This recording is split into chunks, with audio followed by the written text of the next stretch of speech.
a few words and just talk about a little bit about what they're doing, and if you have any questions, and then we'll go into a couple of other subjects also. But this is, to me, a very big thing. $500 billion Stargate project. I think it's going to be something that's very special. It'll lead to something that could be the biggest of all. So, Larry, maybe we'll start with you, and we'll go down the line. Thank you.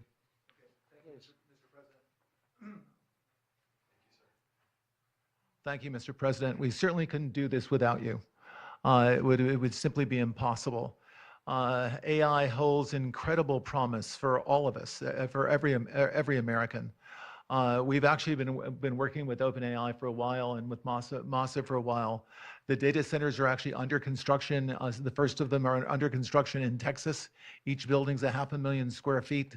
There are 10 buildings currently being built, but that will expand to 20, and other locations beyond the Abilene location, which is our first location. The kind of applications that we're building, to give you an idea, maybe the most charismatic and the one that I think touches us all, is the condition of doctors better understanding the condition of their patients and being able to provide healthcare plans that are much better than they otherwise would be. A doctor in Indian River Reservation would be able to see how a doctor at Memorial Sloan Kettering would treat the patient, or a doctor at Stanford would treat the patient. We actually provide all of that information, all of that guidance to the doctors who are treating cancer patients or patients with any other kind of disease, made possible by AI. I'm not going to take a lot of time. I'm going to pass it to Masa, but this is a very exciting program for Oracle to be a part of. Thank you.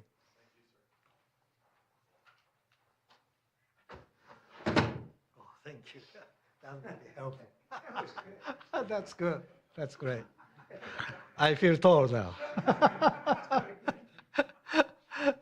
Thank you.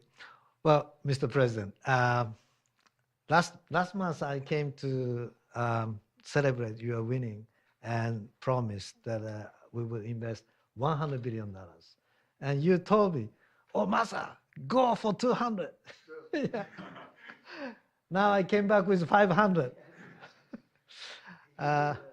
Because this is the, as you said yesterday, this is the beginning of golden age of America. This is one great example, I think, right? We wouldn't have decided to do this. I think so. This is the beginning of golden age. We wouldn't have decided unless you won.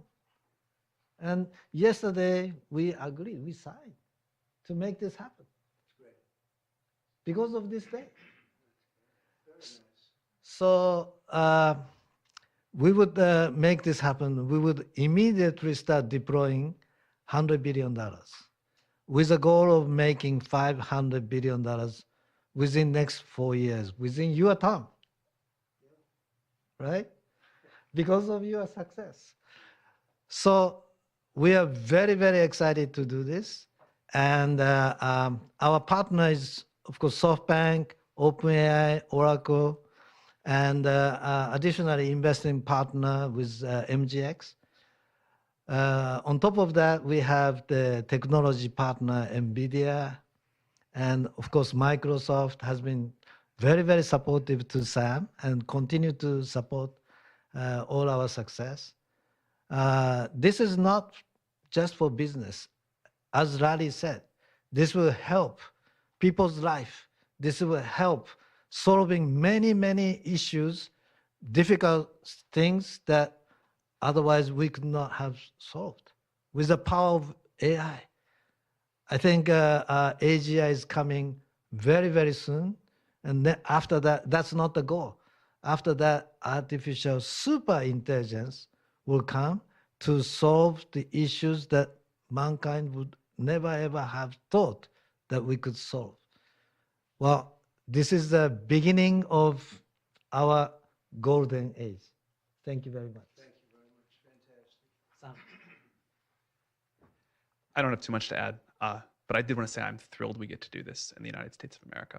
I think this will be the most important project of this era. And as Masa said, for AGI to get built here, to create hundreds of thousands of jobs, to create a new industry centered here, we wouldn't be able to do this without you, Mr. President. And I'm thrilled that we get to. I think it'll be an exciting project. I think we'll be able to do all of the wonderful things that these guys talked about.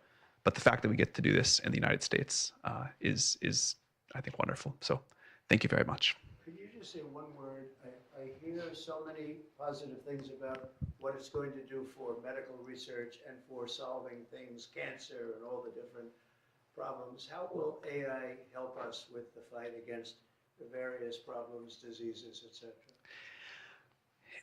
These guys can maybe share more about some of the work they're doing there. I think they'll jointly be some of the leaders about driving progress here. But I believe that as this technology progresses, we will see diseases get cured at an unprecedented rate.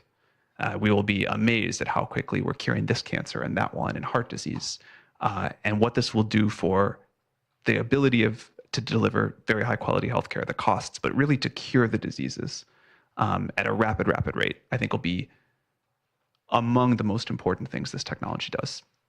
Great. Very good. Thank you. Can I speak and answer that question, Mr. President? So we're currently working on. Should I step on this? Okay. All right. No. I'm not that tall. I'm not that tall. I'm not tall. You look even better. Thank you, Mr. President.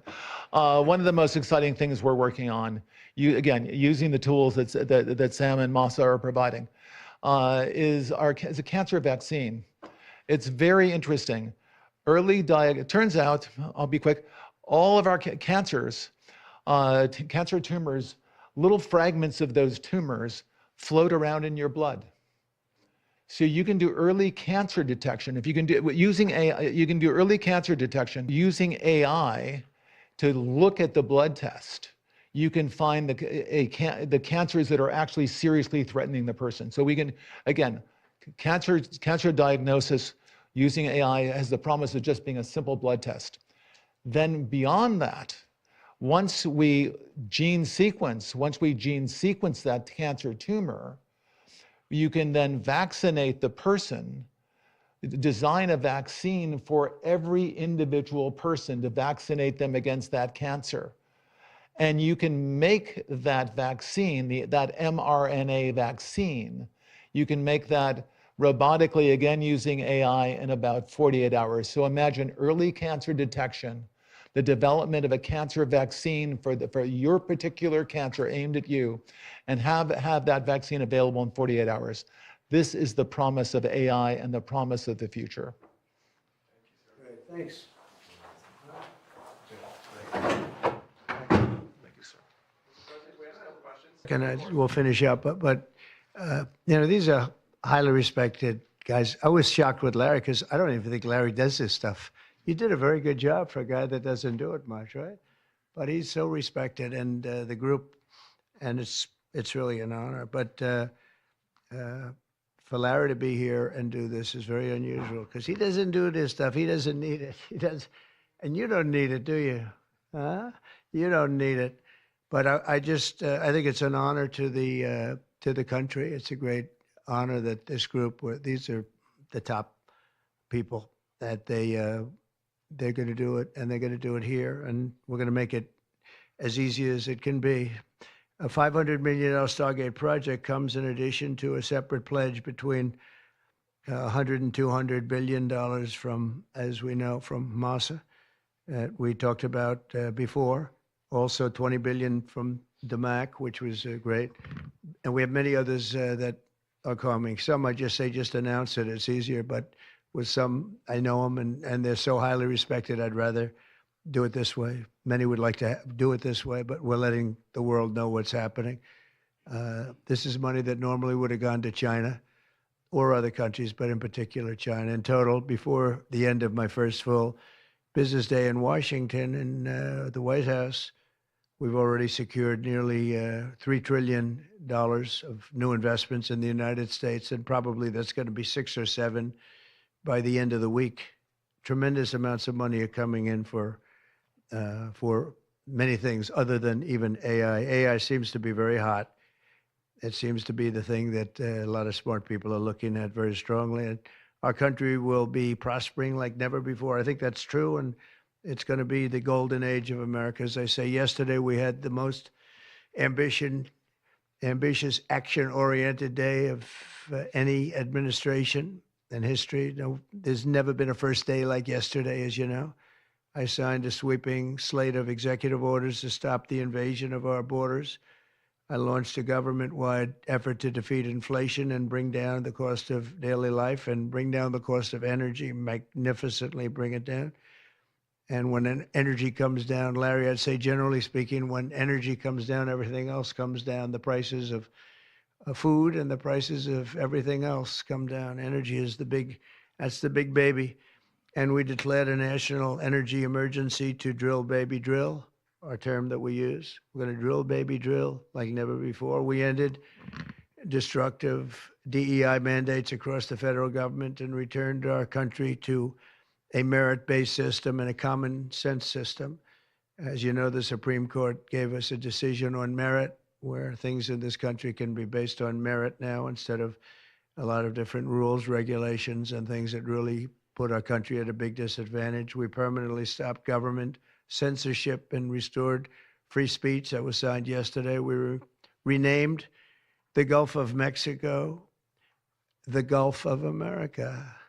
Sounds so beautiful, the Gulf of America, and returned the name of a great president, William McKinley, to Mount McKinley. They took off the name, and he was actually a great president. He was a very, very successful businessman. He ran for governor of Ohio. He won and did a great job as governor, ran for president, and he won. He was assassinated, ultimately, in his second term, unfortunately. But he was the tariff king, and I don't think he was as bad as I am. I think I believe in him even more than him, but he believed in him very strongly. And he raised massive amounts of money. Our country was at its richest from 1870 to 1913. We had the most, that was when we were the richest, relatively speaking. We were the richest during that period of time. That was tariffs from other countries. And our administration's moving with unprecedented urgency and speed to confront every single crisis facing us, and we'll get the job done. And again, I want to thank Sam and Masa and Larry for being here. It's an honor to have them. And we'll take a few questions if you want. Some of the executive orders, you would agree that it's never acceptable to assault a police officer, Sure. right? So then if I can, among those you pardoned, DJ Rodriguez, he drove a stun gun into the neck of a DC police officer who was abducted by the mob that day. He later confessed on video to the FBI and pleaded guilty for his crimes. Why does he deserve a pardon? Well, I don't know. Was it a pardon? Because we're looking at commutes and we're looking at pardons. Okay, well, we'll take a look at everything. But I can say this, murderers today are not even charged. You have murderers that aren't charged all over. You take a look at what's gone on in Philadelphia, take a look at what's gone off in LA, where people murder people and they don't get charged. These people have already served years in prison, and they've served them viciously. It's a disgusting prison. It's been horrible. It's inhumane. It's been a terrible, terrible thing. I also say this, you go to Portland, where they wrapped police officers, shot police officers, nothing happened to anybody. You go to Seattle, where they took over a big chunk of the city and people died. Portland, a lot of people died. Wait a minute. And you go also, take a look at Minneapolis, because I was there and I watched it. And if I didn't bring in the National Guard, that city wouldn't even exist today. People were killed and nobody went to jail. So these people have already served a long period of time, and I made a decision to give a pardon. Joe Biden gave a pardon yesterday to a lot of criminals. These are criminals that he gave a pardon to. And you should be asking that question.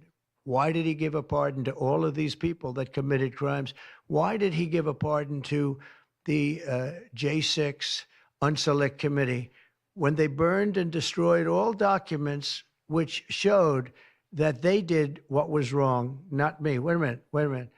Why did they give a pardon to all of his relatives, his brother who made millions of dollars, to all these different people? He gave pardons. That's the question you should be answering. All right, go ahead. Yeah, please. If I could just Tell us a little bit about your Steve, can I just meeting. follow up on that really fast? No. I just want to ask Go you, ahead. because you said Tell we us, will. tell us about your meeting with Speaker Johnson, Senator Thune. Did you reach any conclusion on this one big? Pretty much. I think we have a good situation now. It's been in some ways made simpler by Los Angeles because they're going to need a lot of money, and generally speaking, I think you'll find that a lot of Democrats are going to be asking for help. So I think maybe that makes it more one-sided. I think we're going to do very well. Look, we're going to take care of Los Angeles. I'm going there. I'm going to North Carolina, which has been abandoned by the Democrats. And I'm going to North Carolina, very importantly, first. I'll be there on Friday. And then I'm going from there to Los Angeles. And then I'm going to Nevada. And I'm really going to Nevada to thank them for the vote, because we won Nevada overwhelmingly. And that's usually a Democrat vote. And I just want to go there to thank the people of Nevada for the big vote. So we'll be making that. Yeah, please. The leaders of the Proud Boys and the Oath Keepers were freed following their pardons yesterday. At the time, back in 2021, you urged them to stand back and stand by. Is there now a place for them in the political conversation? Well, we have to see. They've been given a pardon. I thought their sentences were ridiculous and excessive. One of the guys took down a flag that was an anti-American flag, and he was given years in jail. I don't know the exact number, but he was given many years in jail. I thought it was very excessive. And at least the cases that we looked at, these were people that actually love our country. So we thought a pardon would be appropriate, yeah. Mr. President, is it also true in your conversations with Republicans today that you asked them to consider recess appointments for cabinet officials? I think, yeah, if it's needed. I don't think it's going to be needed. Marco, as you know, got passed overwhelmingly with 99-0, which is pretty amazing. Marco's going to do a great job, Secretary of State, but he just got, I guess he was the first one and just got approved. That's some vote, 99-0, and the nothing was a vote that he would have gotten if we wanted to do it. But you know whose vote that was? Who's doing a great job right now as vice president. Did you also talk about some sort of a trade or a deal involving wildfire relief in extension for a debt? Well, what I really want to have done, I was talking about this with the guys back in the Oval Office. Los Angeles has massive amounts of water available to it. All they have to do is turn the valve, and that's the valve coming back from and down from the Pacific Northwest, where millions of gallons of water a week and a day, even in many cases, pours into California, goes all through California down to Los Angeles, and they turned it off. It's off now. The valve goes, it turns toward the Pacific Ocean, and all that water goes pouring into the Pacific Ocean.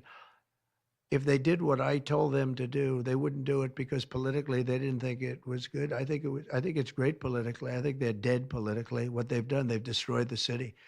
What they've done to that city is unbelievable. The sprinklers, their sprinklers in there like these right here that you see, none of them had any water in them. They didn't have any water. The fire hydrants, 40% of them had no water. The brush was just dry. Everything was dry. The sprinklers on the lawn weren't allowed to even be used. So, you know, everything was dry, and it was an inferno. They created an inferno. So we're demanding that they turn the valve back toward Los Angeles right now. It's not even believable that they haven't done it. Just so you know, they have a valve, and it turns like, think of a sink, but multiply it times many thousands of times the size of it. It's massive. And you turn it back toward Los Angeles. Why aren't they doing it? They either have a death wish, they're stupid, or there's something else going on that we don't understand. But we want the water that they're throwing away to be used for California. And that includes the farmers of California. You know, when you drive up north, you see all of the land. I couldn't believe it. I was with Devin Nunes when he was a congressman and some other congressmen from the area, and we're driving up and we're on the highway, and I keep looking at these farms, and the land is bone dry. And then you'd see an acre, about an acre or 2 acres, with the most beautiful green plants growing in it, the most beautiful you've ever. It's a rich stuff, and you look at the soil, and it's so rich. That soil is almost the equivalent to like Iowa soil. It's phenomenal. But it's got no water. But the reason it has no water, I said, do you have a drought? No. I said, what do you mean you don't have a drought? Look at the thing. It's dry as a bone. The reason you have like an acre is because they say you can farm 1 acre, but no more, because they didn't want to waste water, but they throw the water into the Pacific Ocean. These people are crazy. So we're going to be issuing an executive order demanding that they immediately let that water come down through California. Farmers, even people living in Beverly Hills. Now, those people have been a lot of them are wiped out. Believe it or not, they were having restrictions, Larry, you know about this. They wanted to restrict you to 38 gallons of water a day. That sounds like a lot, but it's not. When you're a rich person and you like to take a shower, 38 gallons doesn't last very long. And they have all this water, and it's really good water. Up high, Pacific Northwest. Some comes in from Canada, a nice country, by the way. Comes in from Canada, and it comes all the way through California, and they're restricting it. You even have the half pipes, the half pipes, the cut pipes, big ones, bigger than this room. And they're going all the way down, and they're bone dry. Isn't it incredible that they don't do it? And it's to protect the Delta smelt. It's a fish that's doing poorly anyway. But I said, how are you protecting the Delta smelt by not giving it water? It's a fish. It needs water. Nobody can answer that question. President Trump, TikTok, Mr. Well, President. let me do this first. Are you open to Elon buying TikTok? Say it. Are you open to Elon buying TikTok? I would be if he wanted to buy it, yeah. And on your inauguration, I'd like Larry to buy it too. I have the right to make a deal. So the deal I'm thinking about, Larry, let's negotiate in front of the media. The deal, I think, is this, and I've met with owners of TikTok, the big owners. It's worthless if it doesn't get a permit. It's not like, oh, you can take the U.S. The whole thing is worthless. With a permit, it's worth like $1 trillion. So what I'm thinking about saying to somebody is buy it and give half to the United States of America, half, and we'll give you the permit. And they'll have a great partner, the United States. And they'll have something that's actually more valuable because they have the ultimate partner, and the United States will make it very worthwhile for them in terms of the permits and everything else. But so think of it, you have an asset that has no value or has $1 trillion value. It all depends on whether or not the United States gives the permit. So what I'm saying is let the United States give the permit. Sounds like a good deal to me, Mr. President. Yeah, he can afford it too. Mr. President, you're a president who has long said that you back the blue, but aren't you sending the message that assaulting officers is okay with these pardons? No, the opposite. In fact, I'm going to be letting 2 officers from Washington Police, D.C. I believe they're from D.C., but I just approved it. They were arrested, put in jail for 5 years because they went after an illegal, and I guess something happened where something went wrong. And they arrested the 2 officers and put them in jail for going after a criminal, a rough criminal, by the way. And I'm actually releasing. No, I am the friend of police, more than any president that's ever been in this office. So more than 400 of the people that you pardoned, though, assaulted officers. So I want to ask you about the Vice President, J.D. Vance. He said, this is a week ago, he said, if you committed violence on January 6th, obviously you should not be pardoned. Why is your vice president wrong? Well, only for one reason. They've served years in jail. They should not have served, and they've served years in jail, and murderers don't even go to jail in this country. And we had 1,500, we have 16 under review. As you know, we commuted about 16 of them because it looks like they could have done things that were not acceptable for a full pardon. But these people have served years of jail, and their lives have been ruined. And in many cases, listen to me for a second. Stop interrupting. They've served years in jail, and if you look at the American public is tired of it. Take a look at the election. Just look at the numbers on the election. We won this election in a landslide because the American public is tired of people like you that are just one-sided. Horrible people in terms of crime. You don't talk about all the people that have been killed and what happens to those murderers. Murderers get no time. You take a look at some of these DAs. They go after political opponents, but they don't go after people that shoot people in the street. They're caught. They know where they're living. They know everything. They don't even go up to pick them up anymore. They just let them live there. They know all about it. They have their pictures. They have the tape of the shooting, and they don't even go up and you're talking about this. No, we pardoned people that were treated unbelievably well, poorly. In the history of our country, there's never been anything take place like this. They're still looking for them, but they're not looking for the murderers, the people that are killing everybody. We are, though, and we're getting them out of the country. We just started that. We're getting them out of the country, and they're going to be gotten out of the country fast. They came in illegally from jails and from prisons. They killed many people. Some of them killed many people. About 50% of them killed more than one person. They were released into our country. That's what we're focused on, not the kind of nonsense you're talking about. You've called for a ceasefire in Ukraine. If Vladimir Putin doesn't come to the table to negotiate with you, will you put additional sanctions on Russia? Sounds likely. And do you think that the war should be frozen currently along The the war current should have battle never lines? started. If you had a competent president, which you didn't, the war wouldn't have happened. The war in Ukraine would have never happened if I were president. But that couldn't happen because the election was rigged. Yeah, go ahead. Mr. President, there's been some debate within your orbit over whether or not to keep or eliminate H-1B visas. What's your position on that? Do you want to keep H-1Bs or do you want to get rid of them? I like both sides of the argument, but I also like very competent people coming into our country, even if that involves them training and helping other people that may not have the qualifications they do. But I don't want to stop. And I'm not just talking about engineers. I'm talking about people at all levels. We want competent people coming into our country.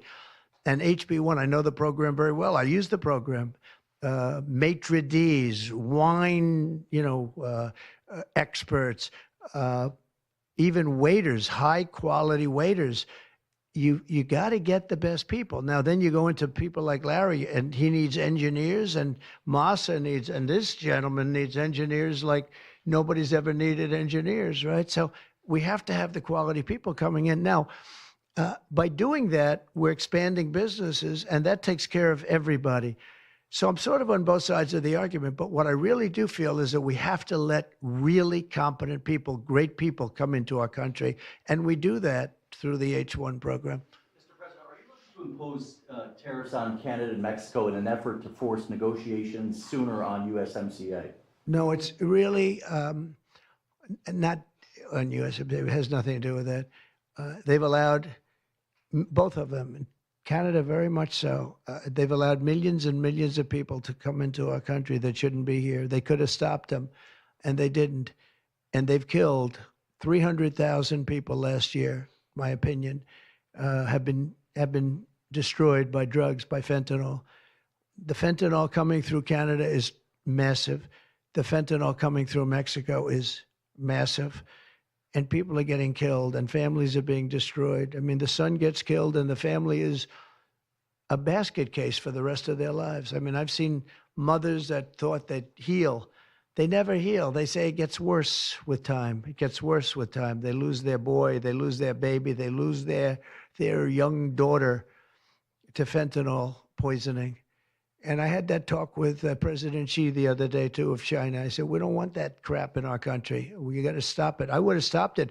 I had a deal with him where he was going to give the maximum penalty, which in China is the death penalty for drug dealing. And he was all set. He was going to give the maximum penalty to fentanyl dealers. If they send to the United States, they were going to get the death penalty. And of course, Biden didn't pick that up. I had that deal all done. It was all wrapped up. We were going to have it done. And then the election went, let's put it nicely, didn't go the proper way. I'm trying to be nice about it. It was rigged. And we had an incompetent president elected, and he never followed up on that deal. But he should have followed up. Because if they got the death penalty, they wouldn't be sending fentanyl to Mexico, Canada, and other places. Mr. President, how much will the We're tariffs thinking about that too. We're talking about a tariff of 10% on China based on the fact that they're sending fentanyl to Mexico and Canada. How soon on those tariffs? Probably February 1st is the date we're looking at. For For Mexico and China, we're talking about approximately 25%. Update on the Gaza ceasefire, and are you planning to travel to the Middle East soon? We're thinking about going to the Middle East, not yet. we have a thing called the hostages are coming back going on right now, and they are coming back. Some of them have been very, very damaged. You look at the young lady with her hand practically blown off. You know how that happened, right? Did you know how that happened? When you find out, you're not going to be too happy because it was terrible. But the hostages are starting to come back. If I weren't here, they wouldn't be back ever. They would have never come back. They would have all died. If this were done a year earlier, if Biden would have done this deal a year and a half, 2 years ago, or frankly, it should have never happened. October 7th should have never happened. Nobody should be dead. But through weakness, they allowed it to happen, and then it was a disaster from them. But you go back just 6 months ago, many of these young people were living. Young people don't die like that. They're just dying. And young people aren't dying at 22 and 23 years old. They don't die. But now they're dying, and you wonder why they're dying. They're being killed, and they have been killed. But they say 6 months ago, you would have had 11 more living hostages. Think of that, 6 months ago.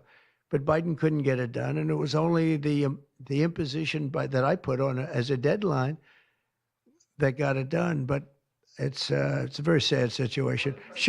It should have never happened. I'll tell you, 2 things should have never happened. 3 things. Inflation should have never happened. It would have never happened except for what they did to energy and their crazy spending.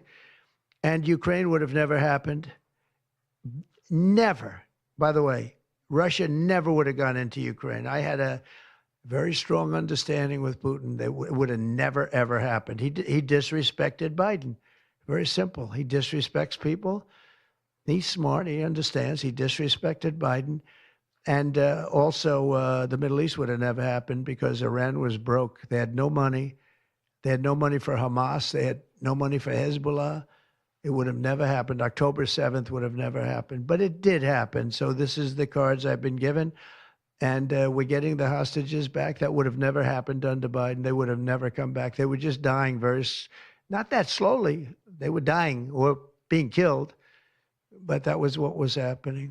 So are you going to keep sending weapons to Ukraine, or are you going to turn off the tap soon?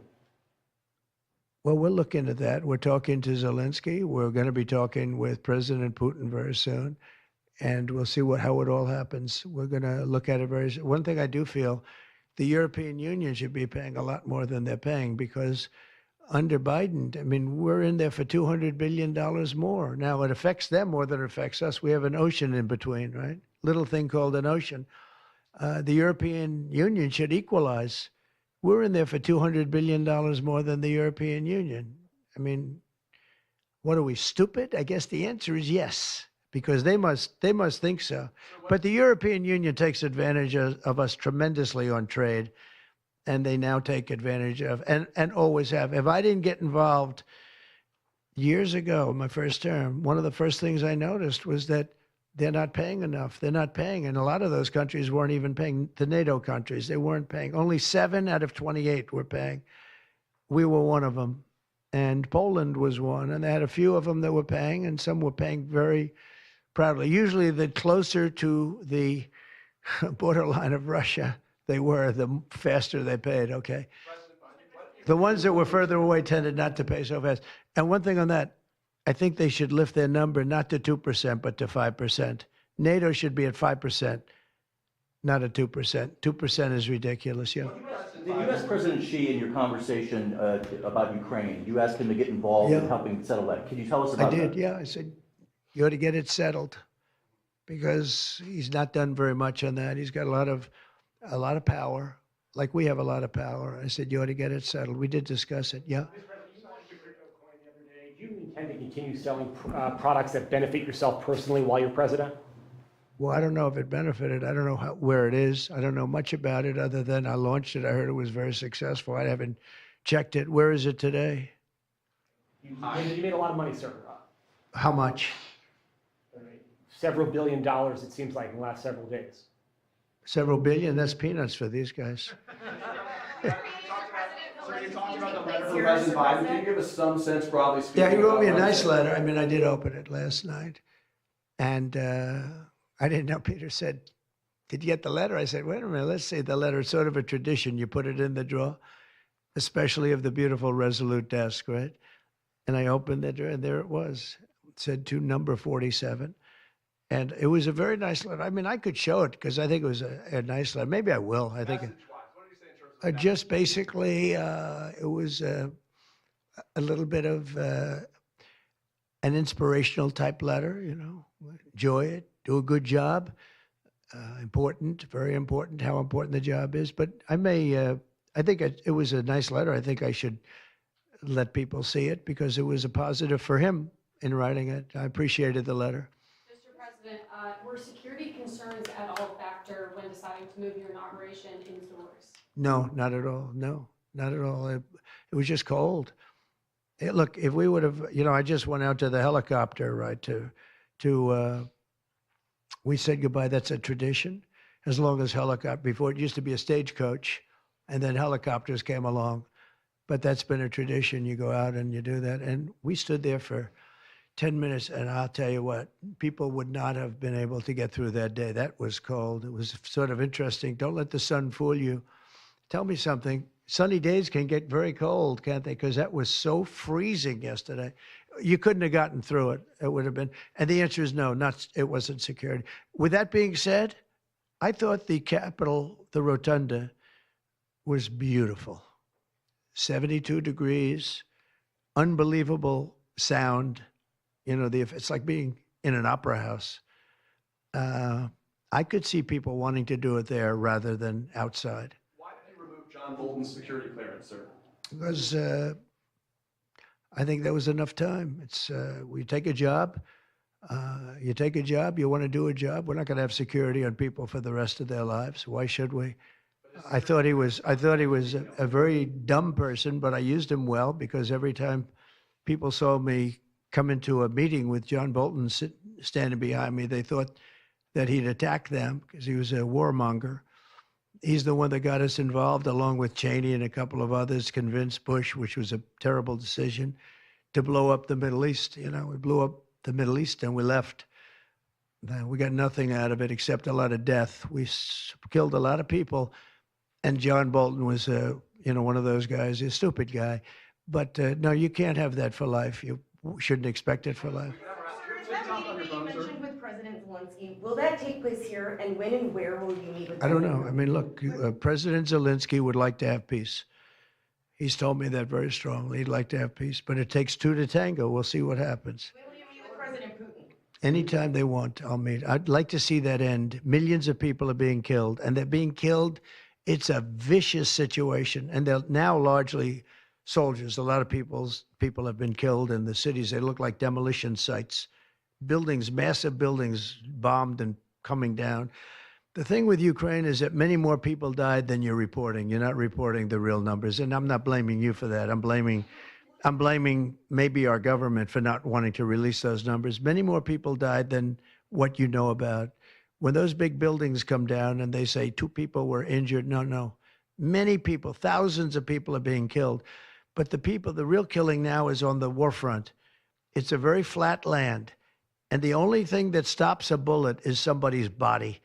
And you have young soldiers. So Russia's lost about 800,000 soldiers now. Ukraine's lost about 600 or 700,000. I think the numbers are low that they're giving out. But they've lost massive numbers of young soldiers. And that war should stop.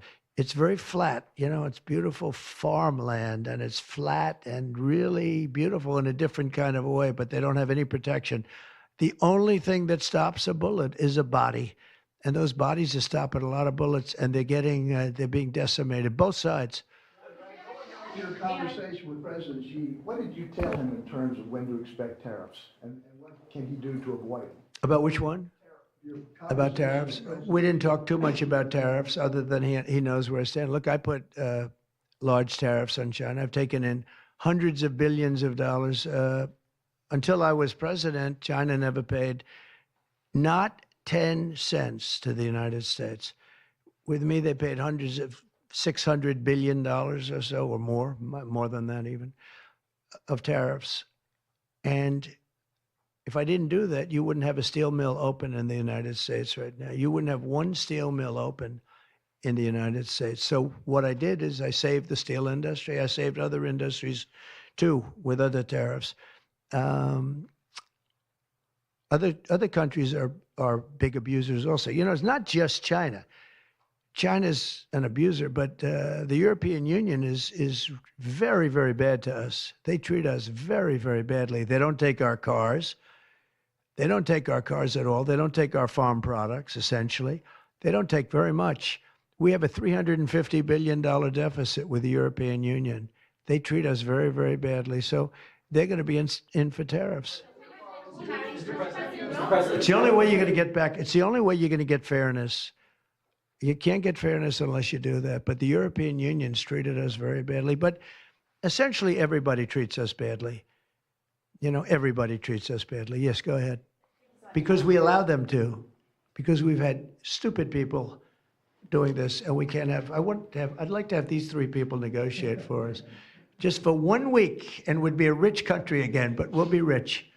Mr. President, on AI data centers, will you rescind President Biden's executive order that opens up federal land? On which centers? On data centers. Will you rescind President Biden's executive order that opens up federal lands for data centers and energy production? No, I wouldn't do that. That sounds to me like it's something that I would like. I'd like to see federal lands opened up for data centers. I think they're going to be very important. Again, we have a lot of competition for that. So it's an honor to have these three great people, great CEOs and great geniuses, all three. It's an honor that they want to come to our country, but we're going to make it as easy as we can for them because other countries want them to. I'm going to have to go now. Thank you all very much. Thank you. Do you have TikTok on your phone? No, but I think I might put it there.